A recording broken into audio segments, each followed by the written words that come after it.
নামাজ যেগুলো ছুটেছে ছুটেছে, খালাস। রোজা যেগুলো থাকেননি, খালাস। মদ যতটুকু খেয়ে ফেলছেন, খালাস। জানা যা হওয়ার হয়ে গেছে, খালাস। উদাসীনতা যা হওয়ার হয়েছে, খালাস। এইখান থেকে এখন উঠবেন, সোজা বাসায় যাবেন।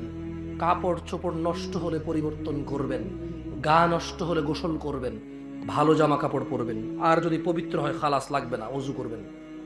4 রাকাতে ঈশা আদায় করবেন, যেটা আজকের ঈশা ছুটে গেছে। আল্লাহকে বলবেন, ইয়া আল্লাহ, তুমি বলেছো যদি আমি পিছের পাপ ছেড়ে দেই আর তোমার কাছে মাপ চাই, ওই পাপগুলো আর যদি না করি, তাহলে আমার পাপে যে গুনাহ হইতো ওই গুনাহগুলোকে তুমি উল্টা নেকির পাল্লায় দিয়ে দিবা, ওজনটুকু। সুবহানাল্লাহ। সো ইয়া আল্লাহ, আমি বেঁচে আছি মানে ভালো লক্ষণ, জামশেদ মজুমদার বলেছে। জামশেদ মজুমদার তোমার কোরআনুল কারীমের সূরা ফুরকানের আয়াত পড়ে বলেছে যে বেঁচে থাকা হচ্ছে পৃথিবীর সবচেয়ে ভালো লক্ষণ, কারণ জীবিত মানুষ একমাত্র পারে তার গুনাহকে নেকিতে পরিবর্তন করতে। জীবিত মানুষ আল্লাহর কাছে তওবা করতে পারে, ক্ষমা চাইতে পারে, ফিরে আসতে পারে, ইবাদত করতে পারে, ভালো কাজ করতে পারে, সংশোধন হইতে পারে। মৃত মানুষ পারে না। যে মরে গেছে তার শেষ, তার আর কিচ্ছু করার নাই এই পৃথিবীতে। আল্লাহ আমাদেরকে বোঝার তৌফিক দান করুন।